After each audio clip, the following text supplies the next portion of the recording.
Good morning, everyone. If we could hurry in and get seated so we can start on time. We have a packed schedule today, in case you haven't noticed in your program. So we do encourage you to open up that program and take a look at the schedule in particular that's located there just after our welcome message so that you can see the sessions that are available. If you did not pick up a ticket for the morning art sessions, and those are sessions that you're interested in attending, then you'll want to run out and get one of those as quickly as you can.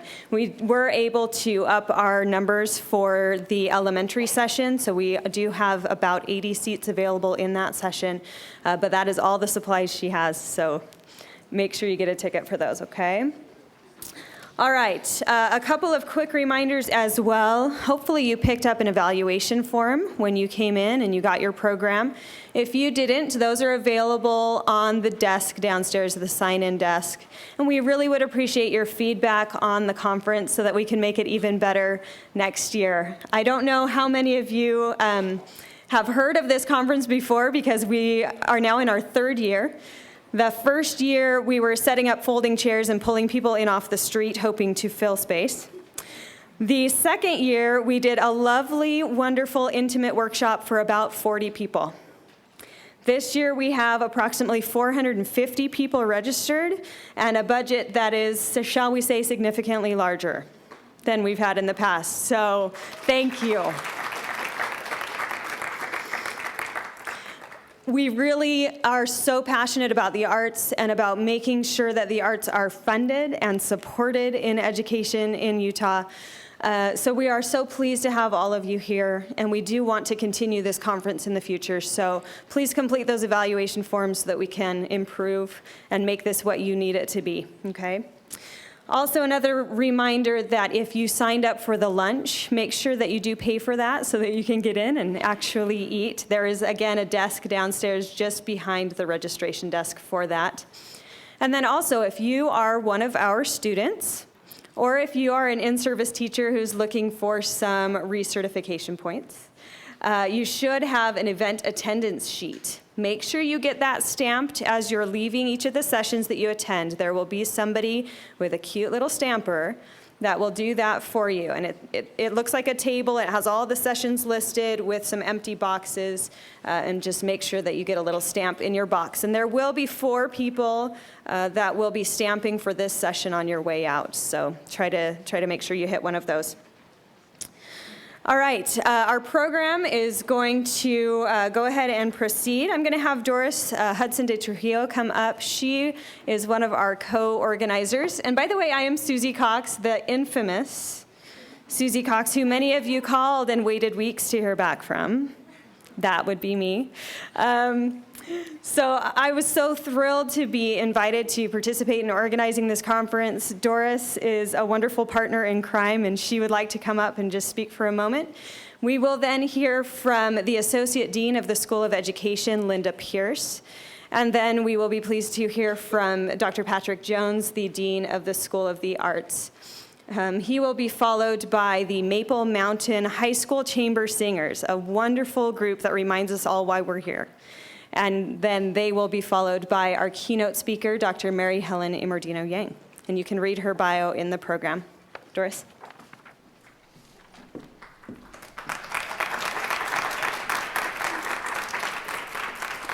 This event has been a wonderful collaboration of many individuals and many sponsors and supporters, and we want to thank all those who have contributed to this event and to the spirit of the day, which for us has to do with bringing the arts to our students in our public school system and to our students here at UVU and to those professionals who are out in the field throughout the area.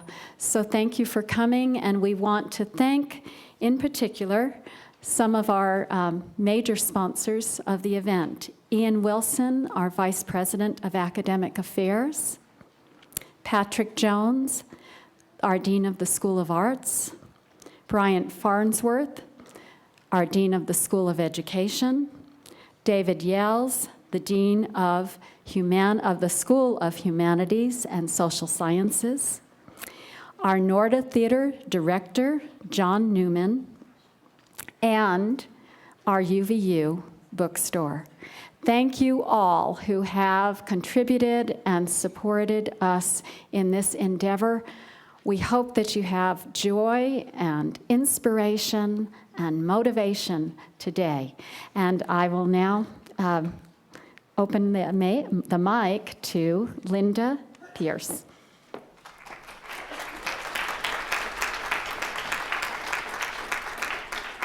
Oh my gosh, this is such a pleasure to see so many of you here. And when I cover the lights, I can really see you all.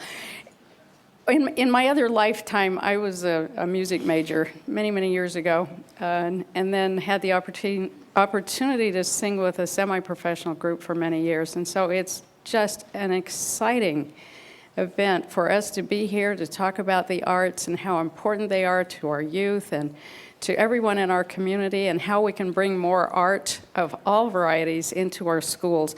I just wanted to read a couple of little quotes here to kind of inspire us for our day today. The first one is from Beverly Selves. She's an opera singer.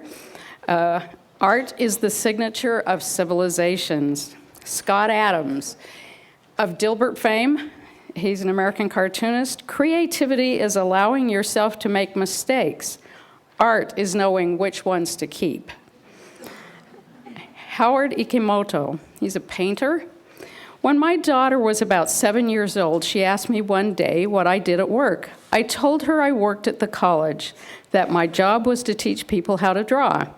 She stared back at me incredulous and said, "You mean they forget?" Pablo Picasso, every child is an artist. The problem is how to remain an artist once he grows up.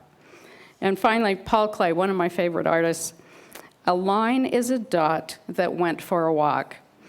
So I really want to welcome you here, especially from the School of Education, and hope that you have a very enjoyable, productive day. Thank you.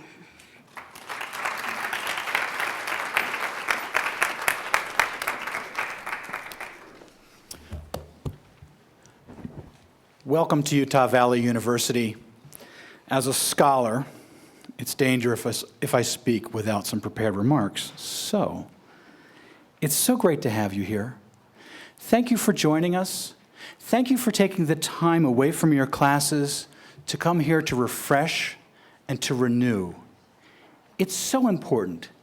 It's so important as teachers to step back and take time for ourselves, to rethink and to re-engage.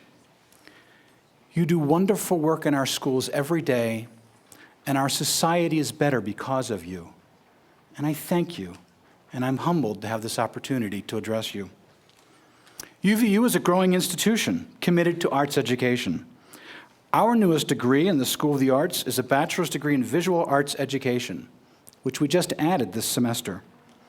With this addition, we now offer bachelor's degrees in all 4 arts disciplines in education: art, dance, music, and theater. Arts education is thriving at UVU, and we are dedicated to preparing and sustaining arts educators. Today's conference is an example of our dedication to sustaining arts educators. It's important to take time to refresh and renew, as I mentioned before. Of particular importance is to pursue thought-provoking experiences that move us beyond the techniques of arts and teaching, that help us theorize, critique, and imagine how we might better serve the evolving needs of our changing society. Therefore, I am particularly excited to welcome Dr. Mary Helen Immordino-Yang from the University of Southern California to our campus. First, because I was treated so well by her colleagues when I spoke at USC a few years ago, and second, because her scholarship is different from, yet complementary to, my own. In my work over the last half-decade, I have focused on arts educators serving the needs of students and communities in our rapidly changing global society. I have focused particularly on the evolution of our economy and the increasing cultural diversity of our society. Our current U.S. economy, which has evolved into what has been called the knowledge, creative, and/or innovation economy, requires American workers to think and solve problems creatively. While we in the arts do not have a monopoly on creative thinking, I have argued that developing creativity is a core competence of the arts and should be one of the things at the center of arts education curricula. I have challenged arts educators to imagine and implement arts curricula that center on the development of creative thinking and artistic problem solving. At the same time, we live in a global society in which more people come into contact with more others than at any time in history. People are regularly exposed to an increasingly diverse array of peoples, ideas, and goods, including cultural products, practices, and artifacts from around the world. I have argued for moving beyond mere exposure to and education about arts from various cultures, because that can become simply arts education as social studies. Instead, I have argued that engagement with the arts can help people build social capital, which is the substance from which intercultural understanding and civic engagement are developed. I have challenged arts educators to imagine and implement arts curricula that center on helping students develop the knowledge, skills, habits, and dispositions needed to engage artistically with others in a variety of social settings throughout life, thus helping them develop the kinds of social capital they need for our pluralistic democratic society. Since my work has focused on looking at arts education from the outside, sociologically and economically, I am excited by Dr. Immordino-Yang's work addressing how arts educators can serve societal needs looking on the inside, psychologically, and from a neuroscientific paradigm. Her work regarding the role of affect in creativity and how some emotions may differ across cultures and perhaps promote social, intellectual, and artistic creativity may provide another a powerful theoretical lens through which to imagine arts curricula. I hope her visit here today will inform and inspire us to rethink, reimagine, and re-engage arts curricula in ways that are truly arts-centric and serve societal needs in ways that are best met through arts education. Finally, I want to thank and recognize Doris Hudson de Trujillo of our School of the Arts Department of Dance and Dr. Susan Cox of our School of Education for their hard work in organizing and producing today's conference. I'm grateful for their dedicated service. It is a concrete example of UVU's commitment to serving the needs of Utahns throughout the greater Utah Valley and across the state. I know you will all have a stimulating and enjoyable day and hope you leave here intellectually charged and refreshed. Thank you.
Oh, is this turned on? Thank you.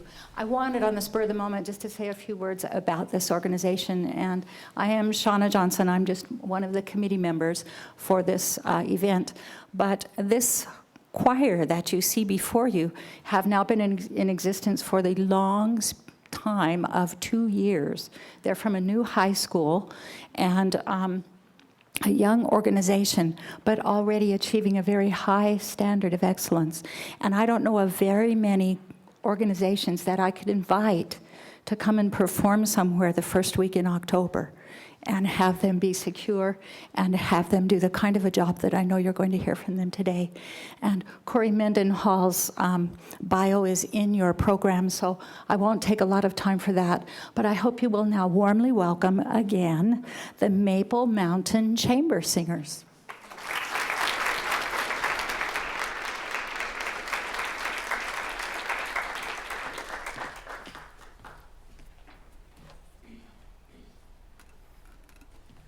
One of the fun traditions that we've started at our brand new high school is our fall concert is joined with an existing high school, Springville High School. Since that community is so close to the Maple Mountain community, Maple Mountain High School is just nestled in the east side of Spanish Fork High School, right along Highway 6 as you're going up into the Price, in Spanish Fork Canyon as if you're going to Price. And so we joined together in the fall with Springville High School for our first concert, which is happening in October on the 27th. And our program is an Americana program, and we wanted to share with you a few of those pieces that our students have learned. One of the things that we try to do in choir at Maple Mountain High School is to integrate across the curriculum. And so as we've been singing songs about America, we are trying to help our students reach a little deeper into the curriculum of history. We'll sing some Civil War music for you, and we hope that you enjoy what we can present for you today. Thanks for being here.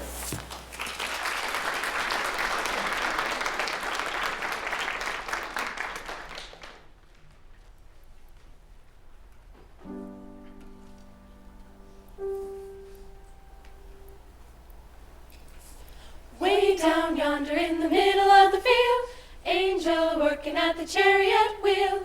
Not so particular about working at the wheel. I just want to see how the chariot feels. Oh, let me fly. Oh, let me fly. Oh, let me fly. Oh, let me fly. Oh, let me fly to Mount Zion, Lord, Lord, Lord, Lord. Oh, let me fly. Let me Oh, fly. let me fly. Let me fly. Oh, let me fly to Mount Zion, Lord, Lord, Lord, Lord. Meet that hypocrite on the street. First thing you do is show his teeth. Next thing you do is tell a lie. Well, the best thing to do is Pass him by. oh, let me fly. Let me fly. Oh, let me fly.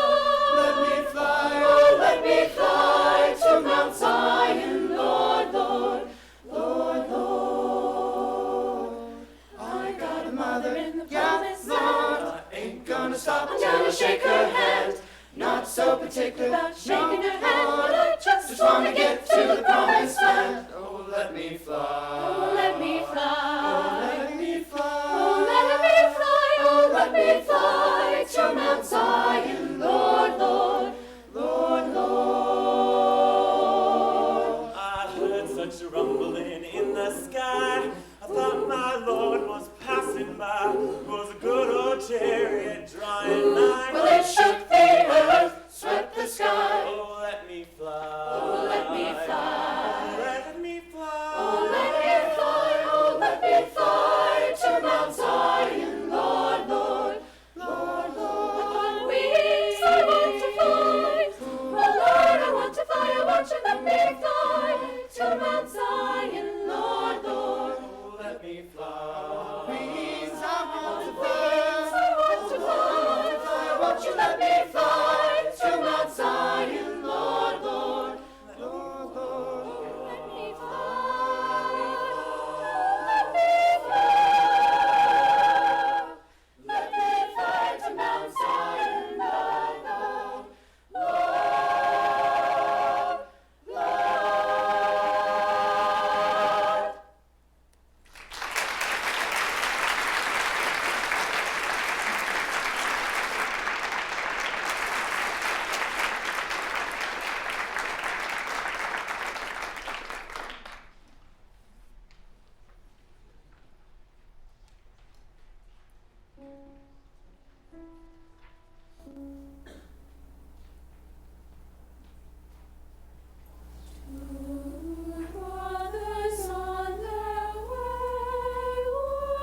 lost its pride, when adventure's lost its meaning, I'll be homeward bound in time.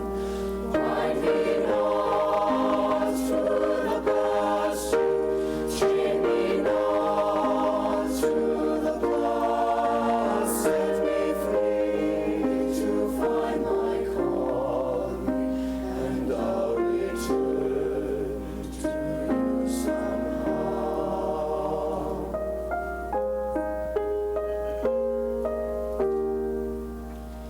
If you find it's me you're missing, if you're hoping I'll return to your thoughts, I'll soon be listening. No, Lord, I'll stop and turn. Then the wind will set me racing as my journey nears its end.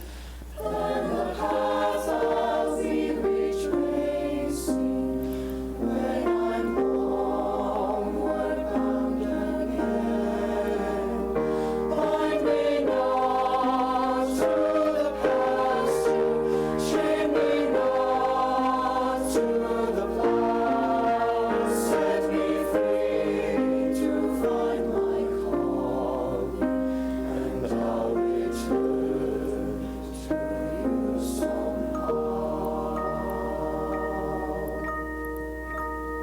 In the quiet, misty morning, when the moon has gone to bed, when the sparrows stop their singing,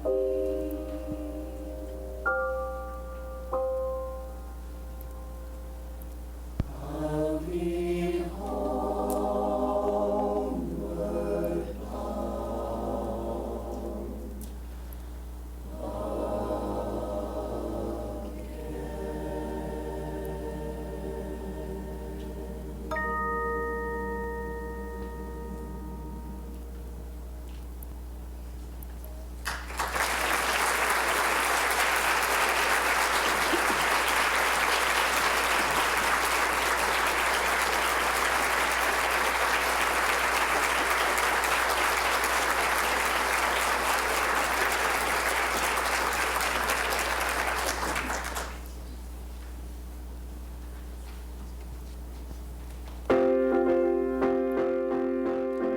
O Captain, my Captain. These words, penned by Walt Whitman, were written as a tribute to the death of President Lincoln. In his poem, Whitman uses the metaphor of a ship returning from its voyage. Although successful, this voyage was marred by the tragedy of the death of their captain. This metaphor symbolizes the end of the Civil War and the happiness that was associated with the end of it, although it was marred by the assassination of their captain, President Lincoln. When put to music, John Levitt uses major and minor keys to help symbolize this bitter sweetness. Meanwhile, the speaker laments, "O Captain, my Captain." Captain, my captain, our fearful trip is done. The ship has weathered every rack, the prize we sought is won. The port is near the bells, I hear the people all exulting. The followers, the steady keel, the vessel grim and daring. What a heart,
captain does not answer.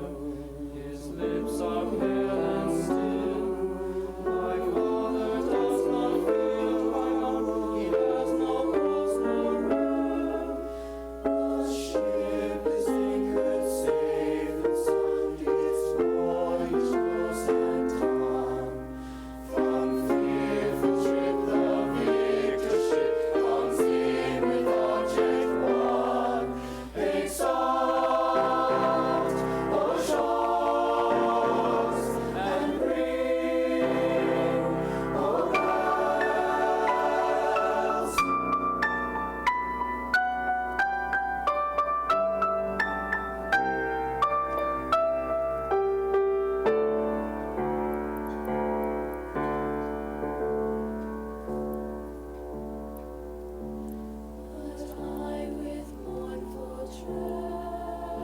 But I with mournful tread walk the deck my captain lies,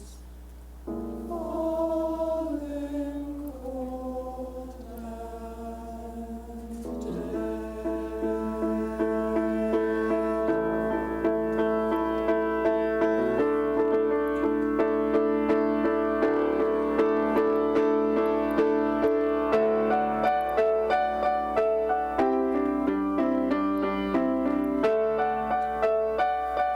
Oh, captain, my fearful trip is done. The ship has weathered every wreck, the prize we sought is won. The Lord is in the clouds, I hear the people all exulting. Oh, far lies the steady keel, the vessel grim and daring. Captain, oh captain, my captain, my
I just wanted to say really quickly a great big thank you to Maple Mountain and welcome to the stage Dr. Mary Helen Immordino-Yang. I've had the pleasure of hearing her speak several times back in Boston, and she is amazingly intelligent. And she's really quite extraordinary, and I love the fact that she's bringing together two worlds that are often considered very disparate. We've got the arts coming together with science and helping us to remember that there is so much power behind what you are doing. So welcome, Dr. Immordino-Yang.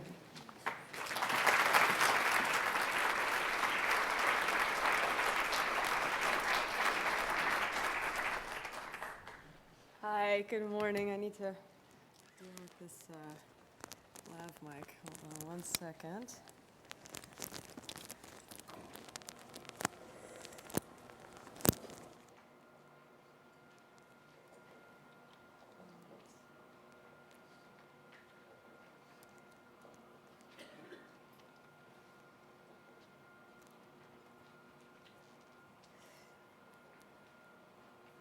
Okay, can you hear me? Oh, wonderful, great. Good morning, everyone. It is such an honor to be here today. I really am very much enjoying the performances so far. It's one of those amazing performances, so humbling, that makes you think, oh my gosh, I totally forgot what I was supposed to say now. I was just so enthralled with the music.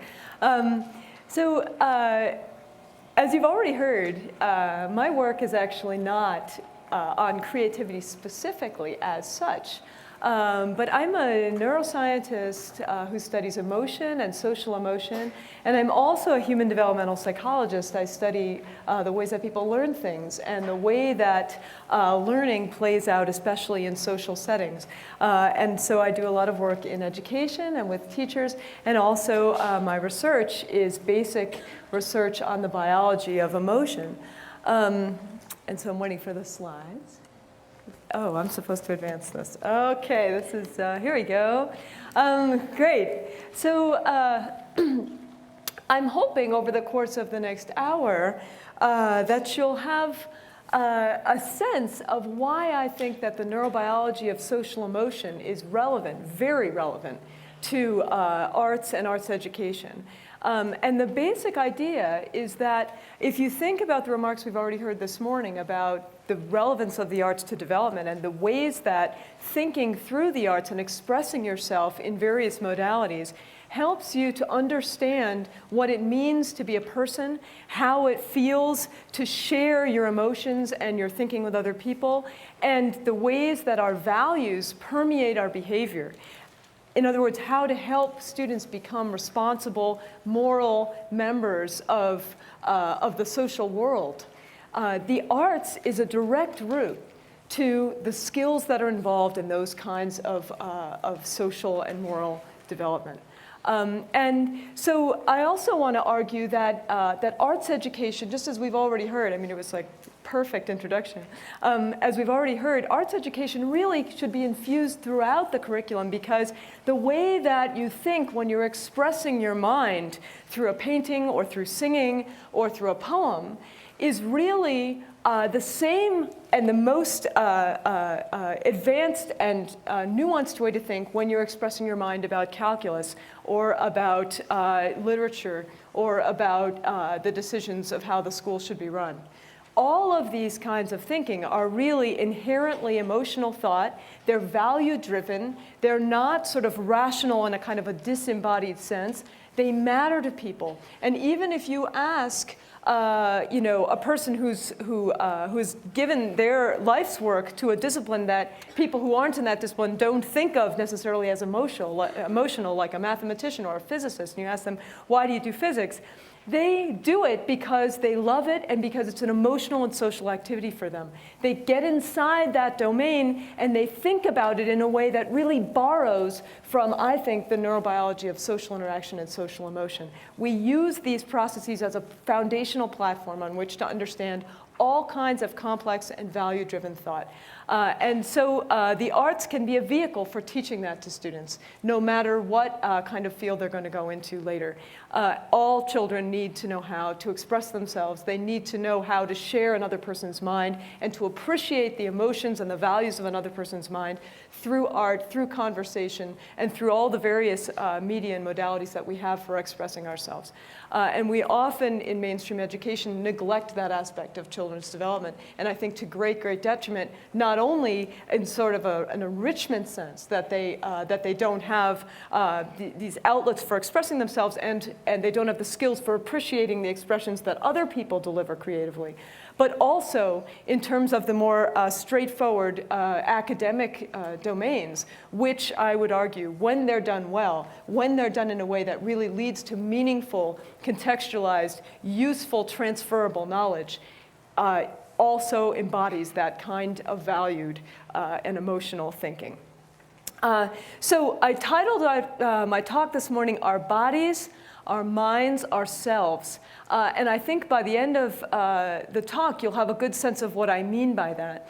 But the basic idea is that I'm going to argue that the work that I and my group are doing on the neurobiology of arguably the most complex social emotions known to humankind, the kinds of mental states that we strive for, that young children can't really fully appreciate, and that really take effort and skill skill to be able to fully embody emotions like admiration for virtue, or compassion for another person's mind, or mental pain.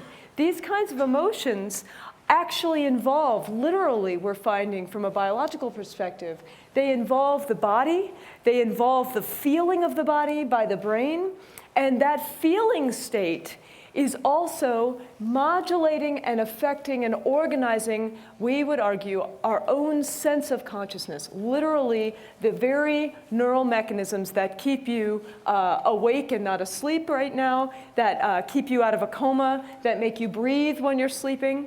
Okay, these same systems that literally make you an alert, awake being and not in a persistent vegetative state or in a coma, these same systems are being modulated actively in ways that we can objectively measure when people are in a state of awe for another person's virtuous accomplishments, for example.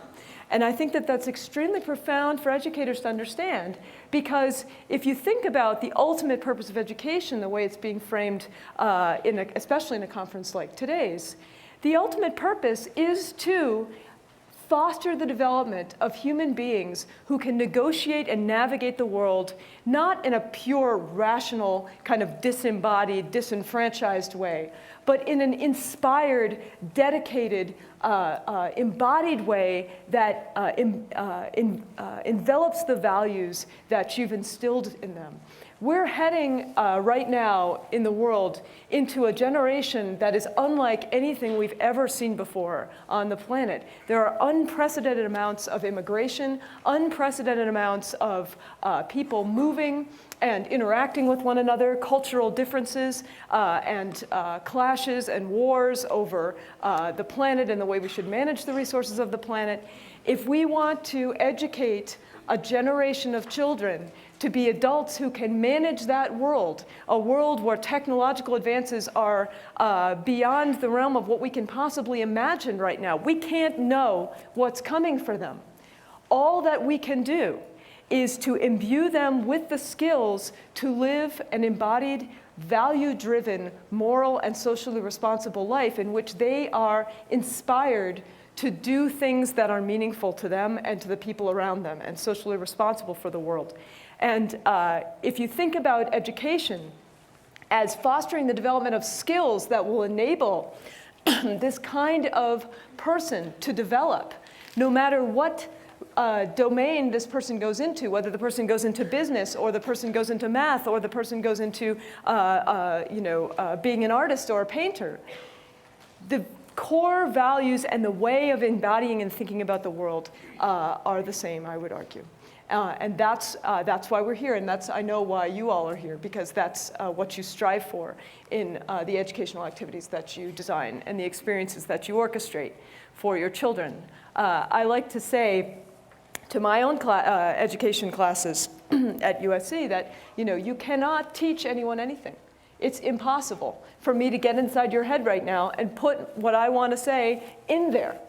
All that I can do, and all that you can do as teachers, is to design the most sophisticated and nuanced context in which a learner can experience something which will help them to become the kind of learner that you want them to be. That's what you do as a teacher. You lay out an experience for children so that they can live in it in a way that will be meaningful for them and that will foster them personalizing and internalizing the meaning of the world in a way that you, as an expert adult, feel is advantageous for them.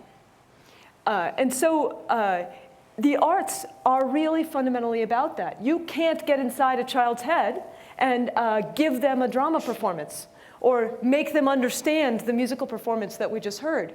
Those kids have to live it and feel it and understand it through their own identity and their own self, which is abundantly evident when you watch the facial expressions of those kids singing, for example, or of the choir master directing them. That they are there, they are embodied, and they are living and experiencing that moment through their own experience, through their own sense of self, with a kind of a heightened awareness that fosters exactly the kinds of moral and responsible citizenship that we strive for all of the world's children. And so I'm going to talk about the biological links during these very complex emotion states between the feeling of our body, the activation of our body to be able to move yourself to do things. Things like sing, or things like teach other people or help other people, or things like raise your own children. It doesn't matter what they are, but emotions are literally the way the word sounds. They move us to do things, and so they involve the body moving and being aroused in particular ways that help us to act. And we feel the state of those actions. We use and interpret that as information inside the brain, and that gives rise to the mind.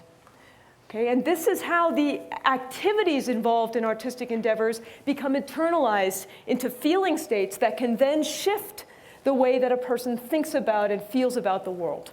And so you get a sense now that cognition and the academic skills that you need students to develop through their education, and emotion and the feeling of being themselves, that kind of subjective sense that, I can't prove it, but I sure feel like I'm real, and I'm here for a reason. And if you pinched me, it would hurt. And if you, rejected me, it would also hurt.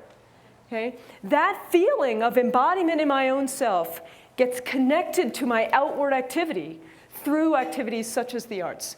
And eventually that becomes transferred over into other domains. It becomes connected to my own activity. For me, through analyzing bold fMRI data, right? Not something that anyone else would necessarily find as inspiring as I do. Okay, that's my own personal playing out of these feelings.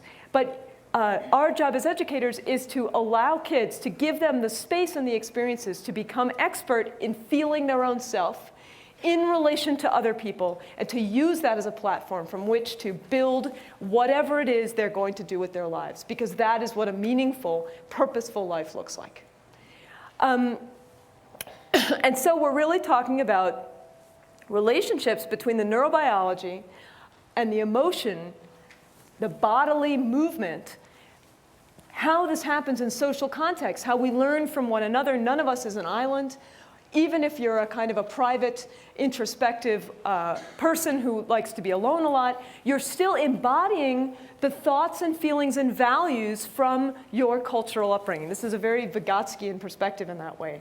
That we internalize and try on for ourselves the feeling of what it means to be a human by following and watching and imitating and living with and interacting with other more expert humans. You, okay? You are expert humans to the little children in your classes.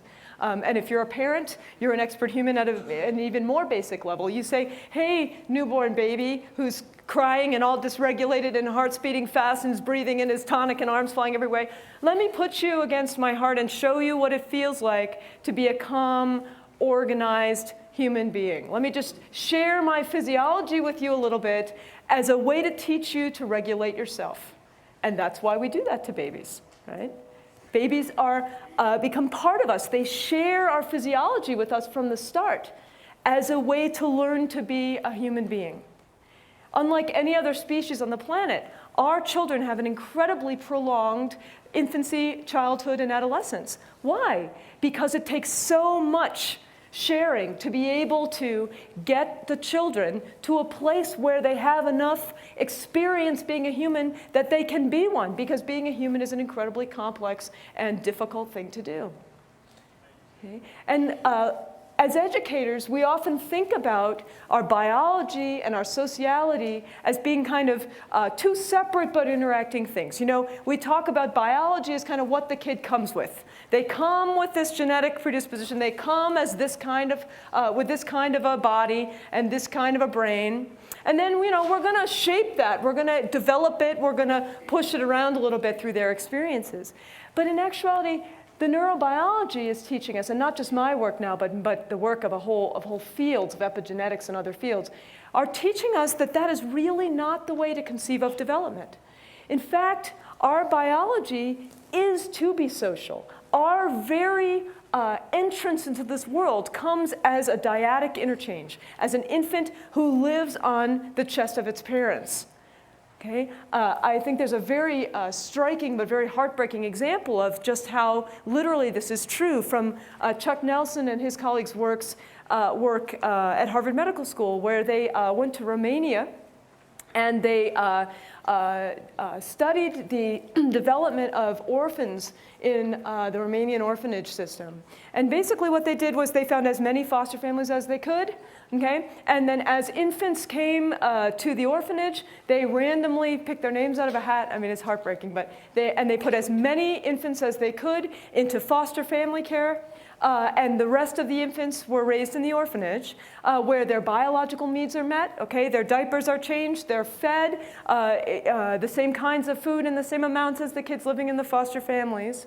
They also had kids in biological families who were another control, just in case anyone's interested. But these kids were being treated the same way in terms of their biological needs. But what happens when they're in a large group where they don't have enough human-to-human contact? They have plenty of contact with their baby peers, but they don't have enough contact with more expert human beings who can say, hey, baby, let me show you what it's like to be a person. Let me take you with me, okay? And let me be clear also that from an anthropological perspective, the variability in the ways that children can be raised and cared for is huge. But in no culture, even if you have 8-year-olds taking care of infants and 12-year-olds taking care of 8-year-olds and then young women taking care of the whole, okay? Even if it's 8-year-olds, those 8-year-olds are more expert in child care than the infants themselves, okay? So there's a huge amount of variability in the ways that this happens, but in every culture, children are raised by older, more expert people. And in Romania, in these orphanages where that's not possible, what happens is not just that you get kids with cognitive delays, or with social impairments, with emotional dysregulation. All those things happen for sure. But you get 17-year-old kids who are 3 feet tall. People don't grow when they don't have adequate social and cognitive stimulation, when they don't have the kinds of attention they need from the conspecifics around them, from the people who love them. And it's really quite literally true. So what I'm going to show you today with my data can be seen as sort of the flip side of this. It's arguably the most achieved, most complex, most nuanced sharing of minds that we do, one of the kinds that is most complex.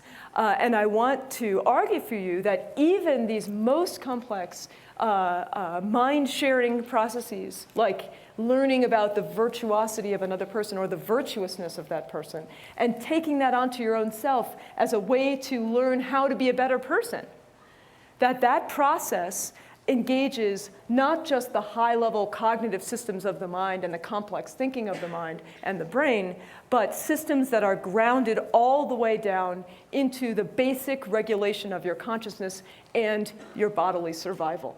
That the nuclei in the brain stem of your nervous system, okay, the parts of your brain that are way down low, way evolutionarily old, the parts of your brain that you cannot live without, even on life support with some of these regions, we cannot keep you alive without these parts of your brain.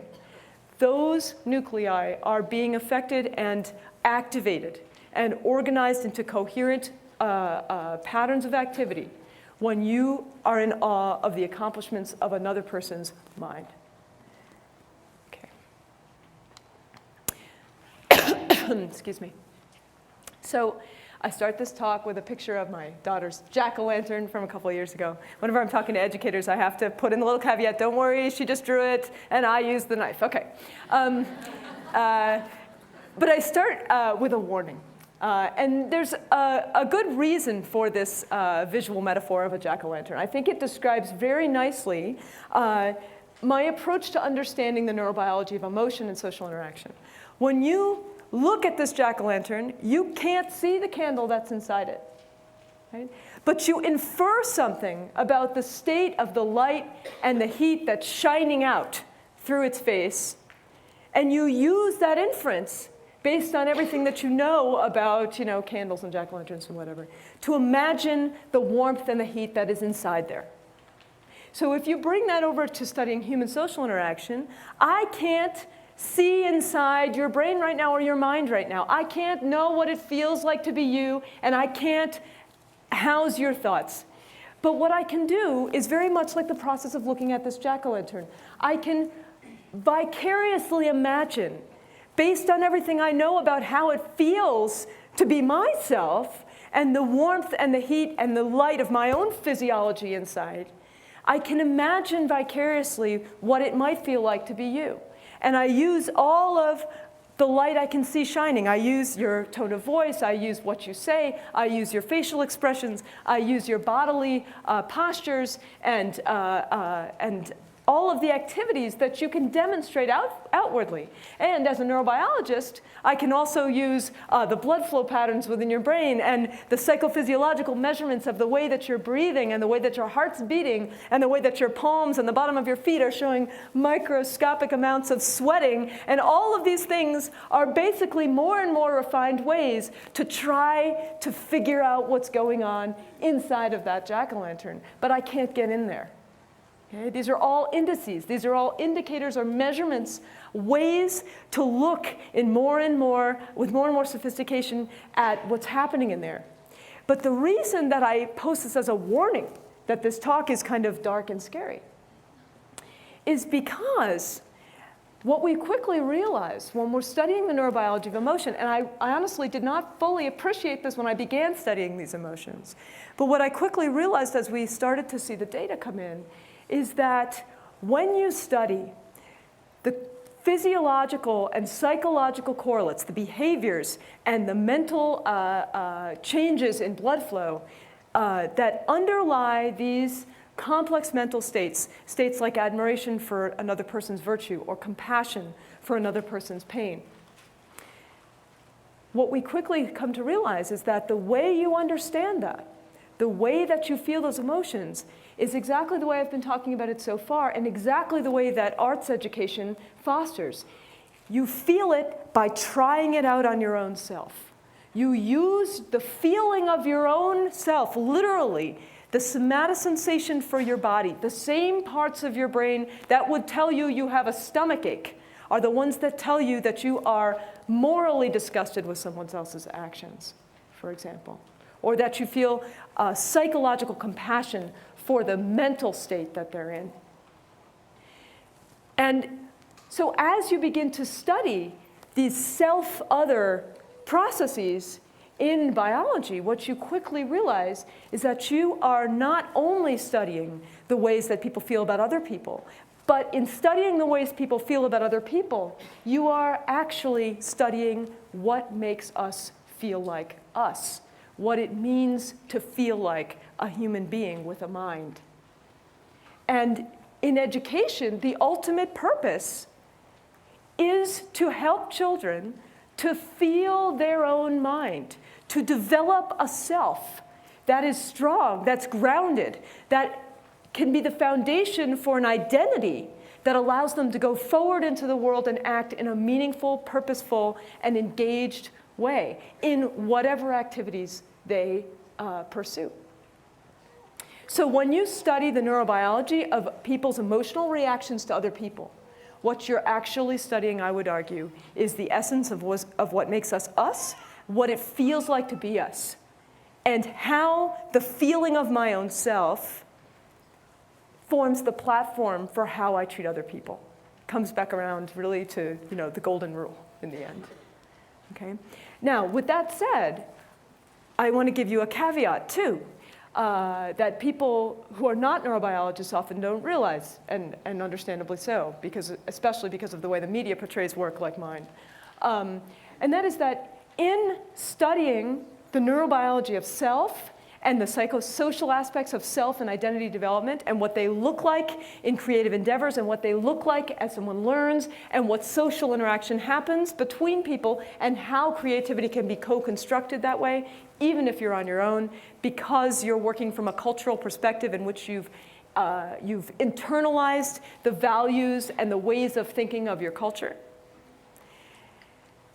that it can appear like we're trying to reduce the essence of humanity and the feeling of myself to a series of orange spots on an averaged brain after I take data from 17 people and do a whole bunch of statistical analyses on them, right? And I just want to be clear that nothing could be further from the truth. First of all, that's impossible to do. I, as a scientist, kind of wish I could, but it's impossible, and it's ill-founded also. Instead, what we're doing, what we aim for with this work, is not at all reductionistic. It's not at all to take the essence of humanity and reduce it to some spots of neural activation and say we can explain what it means to be a moral person based on these activation patterns. It's absolutely the opposite. What we're doing, and what I'll make clear as we go through, but what we're doing is to test basic hypotheses about the nature of the system that does make us human.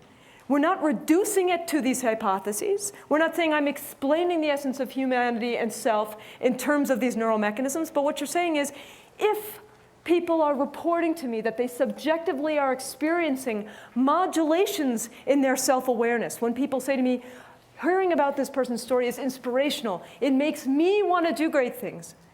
We want to understand what kinds of neural systems underlie that and how are they being modulated.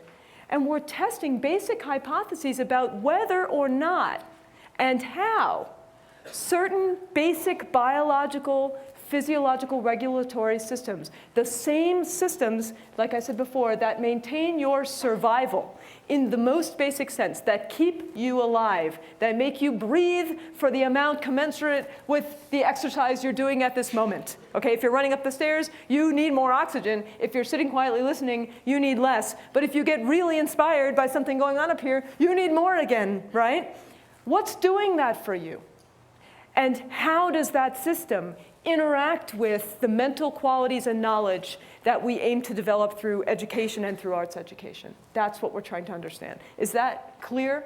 I want that to be clear, because I am not trying to suggest that these simple hypotheses describe what it means to be human. Instead, what I'm saying is that testing these hypotheses teaches us about the very profoundly embodied nature of our human experience. Even our most complex mental states, the ways we conjure understanding and have emotions and feelings and motivations about another person's inspirational mind, that those are not sort of lying on top of what makes us us, but that they're actually changing the essence of what makes us us. They're changing the experience of our own physiology, and they're changing the way our body literally lives. This is why the Romanian orphans who don't get enough of this don't grow and their biology doesn't develop. This is why infants who are not claimed and who are left in hospital settings long after they're cured, but they have no one sort of waiting for them, these so-called forgotten children, right? Babies whose parents are not fit to raise them for whatever reason or not in a position to raise them, and these babies don't get sort of loved by anyone, they don't thrive and they sometimes die. Why? Because of this. Okay, that's what we're trying to understand. How is it that social interaction and social emotion fosters the development of a human being, and what can we learn about the nature of these systems that will help us to develop and design experiences for our children, for the world's children, that will foster them living their own lives in ways that will be productive later in a world of digital technology and cultural mixing and immigration like we've never seen before. Okay. And of course, this slide is meant to demonstrate that even though from a Western psychological tradition, we study human beings as individuals, and even though I'm trying to study social emotion in individuals, we actually don't function like that. We function as a society. We are all so many jack-o'-lanterns, all trying to read one another, all trying to understand each other, all trying to predict each other's actions, to learn whether to trust different people and why, and how to help different people and why, and what it feels like to be another person. Okay. So even if I talk about an individual, I'm not thinking about the world as breaking down that way. So I want to start by telling you a story. Excuse me. it's a story about, true story, about this woman in the blue dress. And if you can see, she is in Sudan. And she's holding up a book that shows the anatomy and physiology of pregnancy, okay? And she's talking to these 3 other women in a very, very rural part of Sudan. And this woman's story is that she grew up in a part of Sudan which is incredibly remote. And this means that the people living there are very, very spread out, and there isn't any access to medical care. Generally, there's something like 1 physician for 16,000 people, and that physician is not near enough by to be walked to. And many, many people go without even access to basic elementary education because there are no schools nearby. And when this woman was a child, she lived in one of these regions. She had no access even to elementary education. She'd never been to school. She didn't know how to read. And she was, because there was no access to medical care, she was, as many girls find themselves in this part of the world, she was alone with her mother when her mother was giving birth to her baby sister. And she stood by as both her mom and her sister died in front of her. And she was completely helpless and powerless to do anything about it because there was nowhere for her to go to get help. And after that experience, which to many of us would be completely paralyzing, she instead turned it around and said, you know, to herself, I want to do something about this problem. I live in a part of the world where there's no access to doctors, and I want to help the women here. I want to become an obstetrician, gynecologist, and help people. And what she did was, about 2 years later, she heard tell of a family from Cambridge in England, a sociologist and an anthropologist who were coming to rural Sudan, nearby where she was, to do field work for 2 years with their young family. And she basically walked to them and presented herself and said, how they say in Africa, I want to be your house girl. I want to cook for you and clean for you and take care of your girls in the afternoon and help them with their homework and live with you. And so they took her on.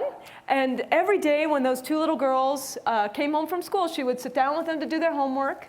And she would have them explain to her what they were learning. And they started to teach her about the things that they were learning. And over that 2 years, those 2 little girls taught her how to read. And they taught her the basic math that they were learning. And when the family was due to return to England, they were so taken with her that they offered to bring her back with them to England. And amazingly, she went. I mean, imagine what it takes to leave everything that's familiar to you, leave the people, the culture, the food, the climate, and the houses, and go somewhere that is completely an unknown in the service of an education for yourself. But she went, and she eventually went through the British educational system. She went on to university. She went to medical school, and she became eventually a fully trained and certified in Europe obstetrician gynecologist. And at that point, she could have very easily stayed in Europe and led a very affluent life as a physician and still worked for the cause of Sudan, but she didn't. She returned to her native Sudan, where she now operates a mobile health clinic for women in the most remote areas, where she attends childbirths and she trains other women to safely assist in childbirths. So I ask you, how does this person make you feel? Because we're in such a large group, I won't wait for the answers, but I can tell you the kinds of things that people say. People say a couple of things. First, they say, she's amazing. It's absolutely astounding that someone could accomplish that given the terrible circumstances she was in. It gives me hope for the world to know that there are people like this. Okay? In other words, you understand, based on all of your complex knowledge, what's going on in this scenario and what it must feel like to be her. As an adult who's lived in the world, who's experienced hardship, maybe not this kind of hardship, but some kind of hardship, some kind of loss, some kind of lack of access to resources that you wanted. And you're using that as information to understand the implications of her story. Do you see how your experiences in the world and your learning is allowing you to even enter into an understanding of her world? A 6-year-old or an 8-year-old or even a 15-year-old would have a much more limited, less sophisticated way of interpreting the feeling of those circumstances. The next thing people say is, well, I think she's amazing, and she really moves me to think about my own life. She makes me feel like, well, if she could do things like that when she's had so few resources, well, what could I be doing? Am I living the best life that I could be? Am I doing the best with the opportunities available to me to be a responsible, helpful, purposeful human being? And people quickly give away, and I'm going to give you an example in a minute, but what you're quickly giving away when you say things like that, like she's inspirational, she makes me want to do great things, is that the way you understood this woman's situation was actually to play it off and to compare it internally to the feeling of your own situation and your own understanding of your own accomplishments in relation to the world that's been around you. And in doing that, you're left with a kind of a heightened awareness of your own self and the purposefulness of your own activities. And this is the essence of why learning about and from other people and sharing mind states with other people can change the way you live and experience your own life. This is the essence of education. It's exposing developing people to experiences that other people have had, that they may never have, that they probably won't, and we hope they don't, in fact. But nonetheless, helping them to interpret and use other people's experiences as a source of information about what it means to be a useful and purposeful and educated person. And so, as a little side, when you're teaching arts to developing kids, what you're doing, or adults, what you're doing is giving them an additional way, an additional set of skills from which to express and understand the feeling of what it means to be this person, or me and my life, in formalizing the feeling of how I am in a particular mood, or the way a poem, my daughter, for example, likes to write poems, she's 8, the way that her poetry expresses her 8-year-old way of understanding her emotions and the world and perspective taking, right? That's the essence of why education is important, and arts education just embodies that especially well. It's just a particular case, but really this should be happening throughout education. Even math can be understood, a cold sort of cognitive domain like that can be understood in terms of what it means for the world and in terms of how you use it and the beauty of these ideas and the way that they express and explain and describe the symmetries within the universe. That's what math's actually about, right? How often do we talk about it that way to our second graders? Okay. And so, from my perspective, and this is somewhat contentious, but hey, what's the point if I'm not going to be contentious? Creativity is basically about conceiving, okay? It's about understanding and building new mental states. It's about conceiving and communicating. You need to share your life with another person through some medium. Conceiving and communicating novel and innovative solutions to relevant human problems. Those problems can be anything from how best to describe the relationship between gravity and the speed of light and mass, in the case of Einstein and his amazingly creative physics, or in the case of Picasso, how best to express the repression of European society turning everyone blue, right? Okay. Another way to say this is creativity is about moving other people, and this is where the emotion comes in. Moving other people to feel and to understand and to experience from a different perspective. When I tell you that story about the woman in Sudan, the idea is that I'm helping you to live in her shoes a little bit and to feel what her life might be like. And the way you do that is, again, by feeling your own life in relation to hers and using that as information. And out of that, hopefully, is inspired some new way for you to do something in your own life. That's creativity.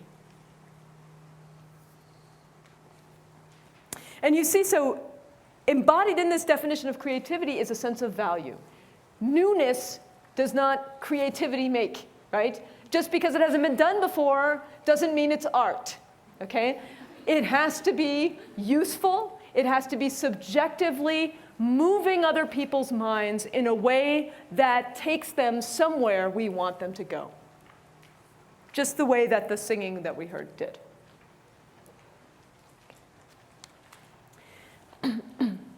And so, this is a picture of my cute little nephew. Isn't he cute?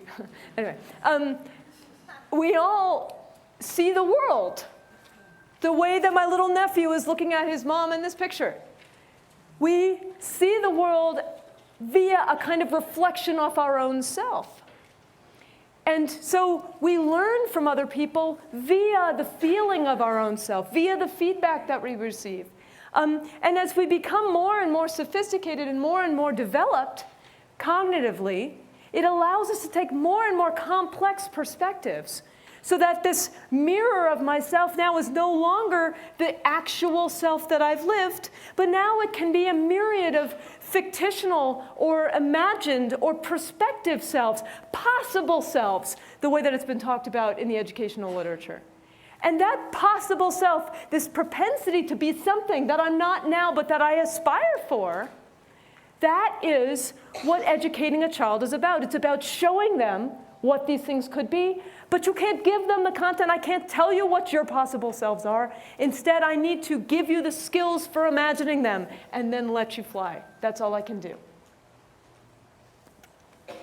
And so feeling emotions about other people and understanding other people's minds, it turns out biologically,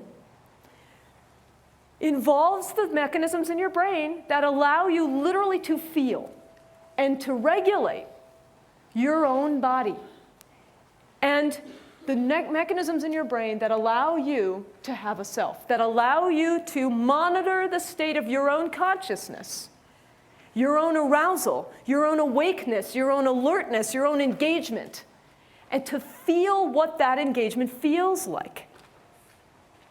That is the essence of self from a psychological perspective, from a developed perspective. That's what we're striving for with kids. A nuanced ability to imagine and feel their own self as a platform on which to understand other selves that are out there in the world and to use those selves as information to try them out. My kids usually just start to get an express understanding of what it means to have a self at about, 2.5, 3 years old is typical. This is if you've heard of like the rouge test, where they put rouge on the nose of a kid and give them a mirror and see whether they look at the person in the mirror, see whether they go like this to themselves, right? Is a kind of a broad way. But my son gave this away very nicely when he was about 2 years, 8 months, in an example that I think just beautifully demonstrates that kind of light bulb going on. One night he was walking around the house saying goodnight to everyone the way that, he does. So he's walking around saying, good night, Mommy, good night, Daddy, good night, Jeja, that's his sister, good night to everyone. And then all of a sudden he stops and he says, good night, myself, and just bursts out laughing. He thought that was the most hilarious thing he'd ever heard. We put him in his bed and he was laying in there for the next 20 minutes. We could hear him saying, good night, myself. Right? What is that about? And as an educator, I have to say it generalized the way skills do over the next couple days. All of a sudden he was asking himself, what would I like for lunch, myself? How was my day, myself? And after 2 or 3 days it got old and it wasn't funny anymore. But on the sort of schizophrenia went away. Don't worry about that. He's fine. But what was that? What was that? That was him thinking, hey, here I am, giving some kind of ritual greeting or ungreeting in the case of going to bed, right? Some kind of ritual social interaction that expresses the emotion I have for the people in my family whom I love, right? Good night, Mommy, I love you, Mommy, I'm going to bed, good night. And then all of a sudden to turn around and say, but hey, I'm talking to Mommy's self, she has a mind in there, and I'm talking to my sister's self, I could say good night to my own self. Of course, that would be ridiculous because I am my own self, right? But the idea is that he realized for the first time, I think, in an explicit way, that he has a self and that he can reflect upon that self. He could even say good night to that self. He could ask questions to that self, and he could use that self as a way to propel himself into the world in new ways. And that's the basic. That's the beginning. And then we take it from there. And so I'm going to talk to you a little bit about one of the experiments that we've run at the Brain and Creativity Institute at USC, which has given us the first look ever, actually, at the neurobiology of emotions like admiration. No one had tried to look at that before. And why not? Because neuroscientists didn't know how to induce it in the scanner. How do you get someone into a state of inspiration and awe inside of a little magnet board that looks like a donut, and you have to lay flat, and it's really loud in your ears, and you can't move, and your head's inside this big cage, and they're taking pictures of your brain, and it's like, now, feel it now, and you have to do it over and over again. Otherwise, we don't get enough, statistical reliability to extract the signal from the noise and all this stuff. How do you do it? Well, hey, from my perspective, it's kind of obvious as a mom and as an educator and as a former junior high school teacher. We tell people stories, okay? It's easy. Tell them about the mind of another person, and you'll move them right away. And so the story that you heard about the woman in Sudan was one of the stories that we used as a stimulus in our experiment. And so I want to explain to you now from a scientific perspective, okay? Now I'm putting on my neuroscientist hat, and I'm going to explain to you a little bit about how the experiment is designed so that we can extract the findings that I'm about to show you in a few minutes. And this part, lest your eyes glaze over for the scientific design of the study, this part is critical to you. Because why? We often, as educators, think, and as the lay public, we think that if it came out of an fMRI scanner and it shows a statistically significant orange spot, well, that is the truth. That is real. We can't argue with that. What I want you to see is that the way that a scientific experiment is designed can completely change the kinds of results you get. Because in almost all, but there's now some more sophisticated techniques also, but in most fMRI studies where you're saying this area of the brain was active when adolescents looked at faces and blah, blah, blah, blah, that doesn't mean that that area of the brain was active. What it means is that that area, or was the only place active, the whole brain was equally active for that task and another one, which we call a control task, which involves some other thing you have to do in there that the scientists think is exactly the same as the one you care about, except for one key difference, and it's that key difference that we're going to uncover. Do you see the artisticness of that? There is a lot to argue with, depending on what you control with, what you're comparing in the brain, the blood flow when the person does this thing versus this other thing.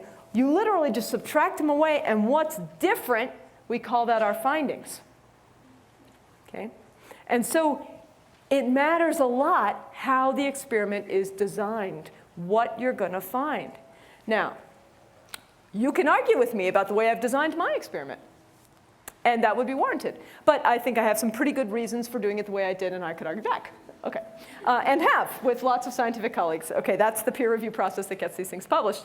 Okay, what was I trying to test? We were trying to test hypotheses about how the body and what we as biologists call homeostatic regulatory systems, systems that maintain your management of your body so that your blood pressure stays within legal limits and does not explode and burst blood vessels and kill you, so that your heart beats the right amount for the amount of exercise you're getting, so that you breathe the right amount for the amount of oxygen you need, that your hormones are adjusted and leveled off in your body so that everything's working the way it's supposed to be.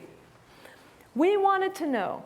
Poets have been talking for millennia about the fluttering of a heart with love, okay? The punch in your stomach feeling, that gut dropping out when you hear of bad news or someone else's bad news, for example. We wanted to know, is that really literal? Do you really use the part of your brain that feels what's going on in your guts and in your heart and your lungs when you love another person? When you are engaged in an activity that moves you and makes you feel inspired? When you are appreciating the accomplishments of another person, like that woman in Sudan? That's what we wanted to know. Do you really change your real body, or is this just metaphor? And so we designed an experiment that would test this. And basically, the experiment involves telling people stories. So here's how it works, just very quickly. We have a subject comes to my lab, they sit with me, just with me by themselves. We do a bunch of biological measurements first, but that's not interesting. Then they sit down with me with a closed door, and I tell them a whole mess of true stories that we've gathered from all over the world of people's situations. One of them was the woman in Sudan. And those stories, unbeknownst to the person sitting there, fall into categories that we've piloted. We've tried them out with a lot of people. People say, that story makes me feel this way. And so they fall into 5 categories. We don't tell that to the person there. We just said, you know what? Just tell me how this story makes you feel, and I want you to feel safe to tell me anything. It's fine. Your name's not on here. We're videotaping anonymously, and you should tell me what this really makes you think about and how this really makes you feel. Okay? And then we put the person in the scanner, and we show them a reminder of each of the stories, and we just give them a long gray screen and let them think about how it makes them feel again. And then they push buttons, because it's very difficult to talk with them in there unless it's, you can turn it off and talk with them, but then you ruin your data. It's only to do if you have a problem, okay? So they push buttons to say how strongly they're feeling at that moment. Maybe you just got distracted and you didn't really get there with the Sudanese woman. You were thinking too much about the noise or something. Okay? How strongly you felt. We're measuring their heartbeat, their breathing, their skin sweating, microscopic amounts of skin sweating that tell us about emotion. And then they come out of the scanner and we interview them again and sit them down again and say, hey, in the scanner, when you saw that woman from Sudan, you said to us by this button press that you felt overwhelmed with emotion. Can you tell me what you were feeling at that time? And then what we do is we go through and we analyze the video interviews in conjunction with the button data that people are giving us, with the buttons they're pushing in the scanner to say how they feel. And we take all the times when they are describing a clear sense of the emotion we want. And it's really strong. And we put all that data together, and then we contrast it against data where they said, you know what, I don't feel all that moved by that person's story. I think it's great that those high school kids, donated the proceeds from their performance to a library of another high school across town. That's fantastic. I wouldn't say it inspires me the way the woman from Sudan does, but it's really great that they're doing that. And that is the control. That, I'm claiming, is everything we're interested in knowing about minus that extra punch of inspiration. And so by subtracting the blood flow from the 2 conditions, I would argue that what we've got left is a map in the brain of places that had more blood going to them when the person was subjectively experiencing a kind of awe or inspiration or a kind of compassion, depending on which condition we're looking at. Make sense? Okay. So here are the conditions. We had 5 kinds of stories in there. Okay, and people didn't know this. We just told them all the stories. 5 kinds of stories. You've already heard admiration for virtue. Okay, admiration for virtue aims at understanding the mind of another person. Now, we wanted to know, though,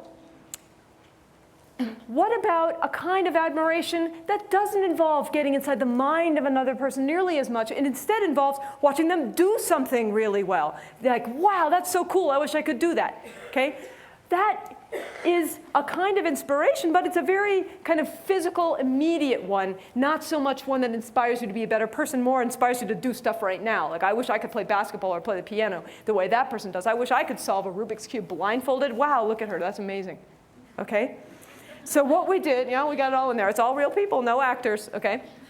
It's amazing what you can find on YouTube and the news around the world, all kinds of stuff. No celebrities either. So what we did was we contrasted these 2 conditions. So a condition about the mind and a condition about sort of the skill in the moment, the body, okay? And we have the same contrast over here. We had one emotion that's a rewarding, positive one, and one emotion that's a pain-based one. And it was already known that when you feel compassion for another person's physical pain, you see somebody injure themselves, and you go, oh, God, I just feel that right on my own leg. That just hurt, We already knew, other people had already found in other labs, the amazing, actually, finding that when you feel compassion for someone else's physical pain, you do it by actually activating parts of the network in your own brain that feel pain on your own body. You vicariously experience some of their pain. Some people more than others. Some people are super empathic this way. Hello, yes. Mm-hmm. And some people are much less that way. They're compassionate, but in a more kind of disembodied, like, oh, that looks like it really hurts, but I can stay calm and cool and be the surgeon who fixes it for you. Okay? Right, so that was already known, and we wanted to know, well, what about compassion for another person's social situation, for another person's mental situation? There's no physical pain, but to know about the fact that this woman's husband is dying of a brain tumor, and he's losing his personality and starting to become aggressive with their small children, and she now has to protect her children from her own husband, who up until 3 months before was an incredibly loving man, and she has to take her kids and say to them one night, don't trust your father anymore. It's not him anymore. If he tries to hurt you, you have my permission to disobey him and run away, right? To hear a woman describing that situation about her own family and her own spouse, how do you know how you feel? Are you actually using your real feeling of your pain body, just like you would if you watched her break her leg? That's what we wanted to know. So we contrasted each one of these against, like I said before, interesting social stories about things people have done, but they don't move you to the same degree. They're more commonplace, everyday, interesting stories. Okay. And what we wanted to test were hypotheses, excuse me, hypotheses about how the brain would be activated differently when someone was doing all the thinking about a social story and what it means, and getting to a really inspired or a really compassionate place where they subjectively felt emotional, as compared with, not feeling all that much emotion. They're not neutral. There's no such thing as a neutral story. I mean, any story has something in there. Okay. So this is a picture of one of our subjects' brains. We are taking the average data from a whole bunch of other people and putting it onto here, because that's kind of the way that this work is done. We don't have the ability to actually look at a real person in real time yet. We're getting there, and we're actually trying some of those experiments now, and other people are too, to look at individual variability, to look at cultural variability, which, by the way, is absolutely striking. It's incredible how much variation there is in the ways that people feel their emotions. And, no duh, any teacher will tell you that the ways kids feel their own self and feel their emotions when they're engaging in creative activities is very different. Johnny over here is really representing what it was like in a very sort of pictographic way. Mary over here is slapping the purple paint because she's feeling purple today, Those two kids are different. Well, now neuroscientists come along and say, yeah, you know what, teacher, you were right, they are. Okay. Okay. So here are a couple of neural activation places that we are very interested in. And by the way, the talks this afternoon we're going to explore in more depth. The second talk that I give, a breakout talk, will be about the self, the neurobiology of self and consciousness, and how it is activated and modulated differently in different emotion states and differently in the US and in China. Where there are sort of prototypical differences in the way you're meant to experience a self, a sort of Confucianist ideal versus a more Western psychological ideal of individualism. And we think we see that in the brain. So we're going to talk about that, and we're going to talk about other kinds of subcortical mechanisms, very low-down things that are informing things, and what that means for motivation and for inspiration and for intrinsically motivating kids to do meaningful things, or yourselves for that matter. But for right now, I'm going to talk about a region in the brain over here. Okay, let me just show you what we're looking at. This is a picture of one of my subjects' brains this way, cut through like that. Okay, we don't hurt the person. It doesn't cut them. It's just a picture. But this is her nose and her tongue and her neck going down here. This is her spinal cord. Okay, this is the brainstem up here, and this is her cortex, the high part of her brain. And this is a picture of the same person's brain sliced through this way, okay? And this is the front, and this is the back. Okay, and her ears would be over here. So you get a sense where you're at. And one of the regions we were very, very interested in studying is right here. These two pieces that are, let's advance. Yeah, so here's a picture of this region from a textbook, Gray's Anatomy. The textbook, not the TV show. Okay.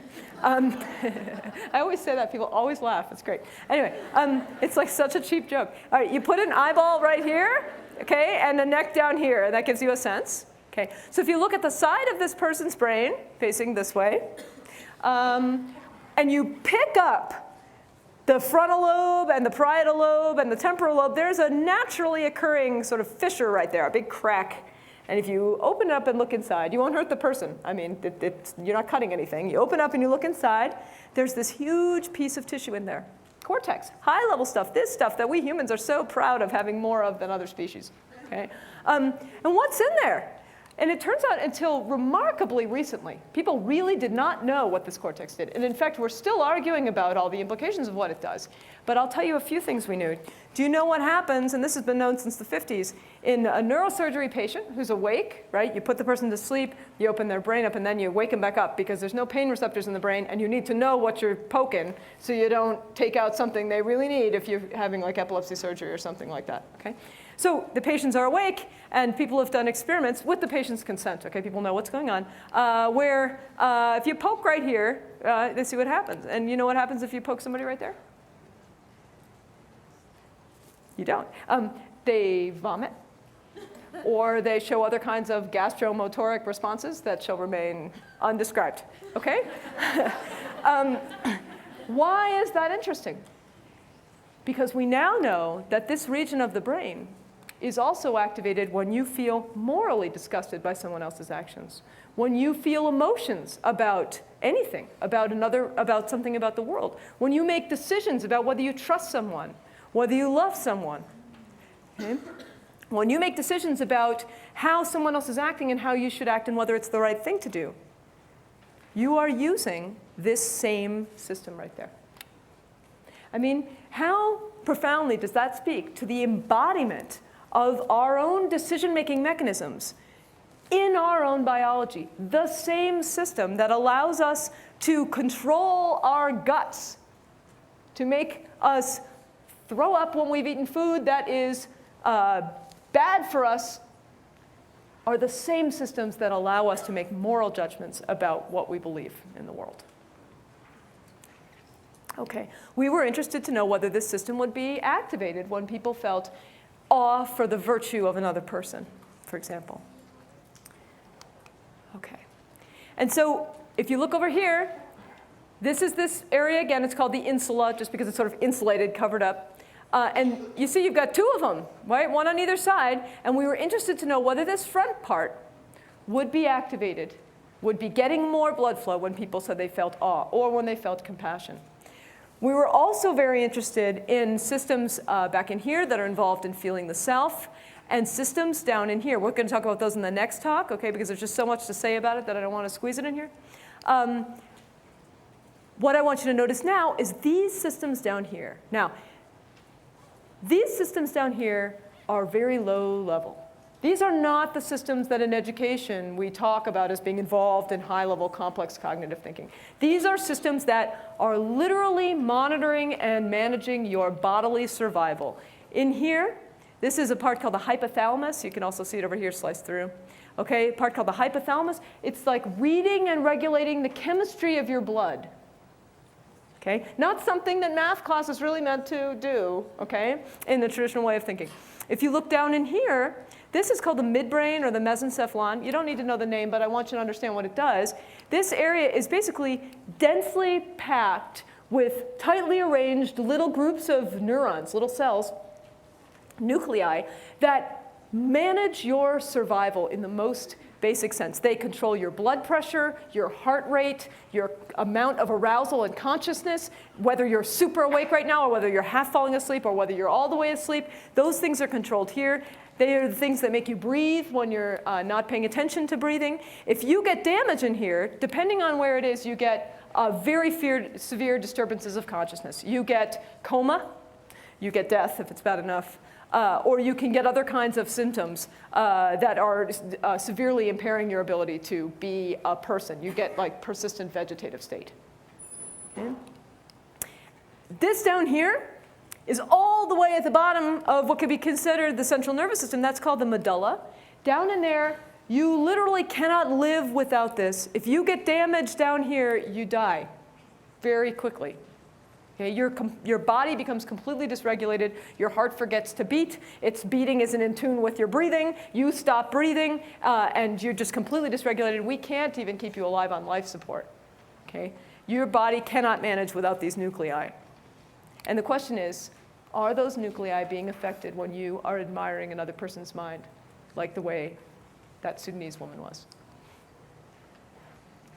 And so what we see here is a map of all the places in the brain on average, okay, where when people said, I feel really inspired by that person in Sudan, they get more blood flow. And I just want to give you a little tour of some of the parts. And later we'll talk about more of the parts that are very interesting for other reasons. First, the anterior insula. When you feel admiring of another person or compassionate towards them, when you feel bad for the woman whose husband's dying of a brain tumor, you are literally using the system that allows you to vomit when you've eaten bad food, or that allows you to feel a craving for cigarettes, for example, if you're addicted. Okay? It's the system that allows you to assess the state of your insides, to feel that state, and to use it for information. It's the feeling of you, of the inside of you. And you're using it hugely when you admire another person. These are those self-related systems. We'll talk about those in the afternoon or in the late morning. Underneath here, the hypothalamus. When you are inspired by that woman in Sudan, you are actually modulating and changing and fluctuating the blood chemistry that's in your body. The way that your blood is actually imbued with hormones and all these things. All the way down into the midbrain. Remember, this was the region that is monitoring your survival and your consciousness. If you have damage here, you get all kinds of disturbances of consciousness, including persistent vegetative state or coma or worse. All the way down to as far down as the scanner sees, which is down here in the medulla. Remember, without these nuclei down here, you don't live. Okay, we can't even keep you alive on life support. And yet, when you admire the accomplishments of another person, you are literally activating those systems. So how profoundly does that speak to the role of education in changing kids' lives? You're literally changing their life when you expose them to role models and to mentors and to creative endeavors, okay? All right, so let's skip this for this afternoon. So as humans, emotions keep us alive. They keep us out from the edges of cliffs and out from in front of moving buses, just like they always have and like they do for rats, okay? But for us, we've also reinterpreted survival in a kind of a complex sociocultural sense. We use our survival mechanisms as a platform on which to manage our social mind now. And this is, I think, why it feels so strong to us when we are loved or not loved or rejected, or when people are proud of us or not proud of us. You know, the 15-year-old who says, oh, my dad's going to kill me if I don't pass this math test. Hopefully she doesn't mean a biological death.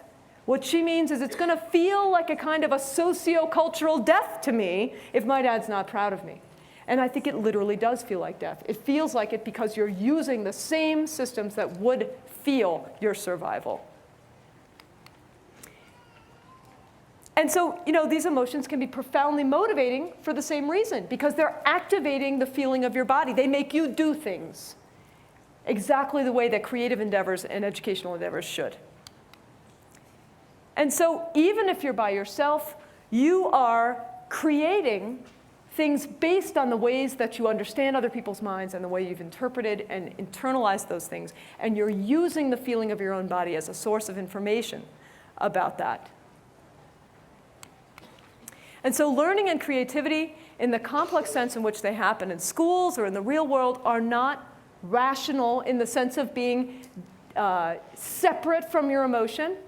And they're not disembodied.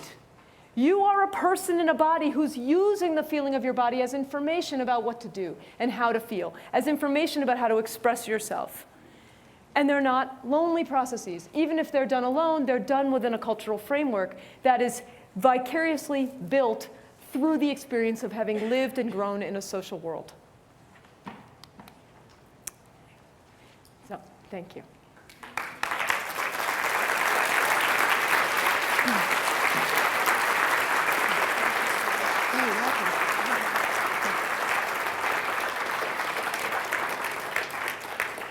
I apologize that we're running late, but I simply could not bear to stop her. So that was really spectacular. We will be pushing back the remaining sessions that we have. Let's take a quick transition into our next sessions. If I can bring your attention to the schedule of events. I do want to remind you quickly that the elementary drama workshop will be held in the ballroom, not room 111. So keep that in mind. It's got 2 different numbers as you page through the booklet. So elementary drama will be located in the ballroom. There is some coffee and hot chocolate and things available just outside the doors if you want to grab that on your way to your next session. And please don't forget to get your attendance sheet stamped if you are a student or a teacher seeking recertification. Thank you and enjoy the rest of your day.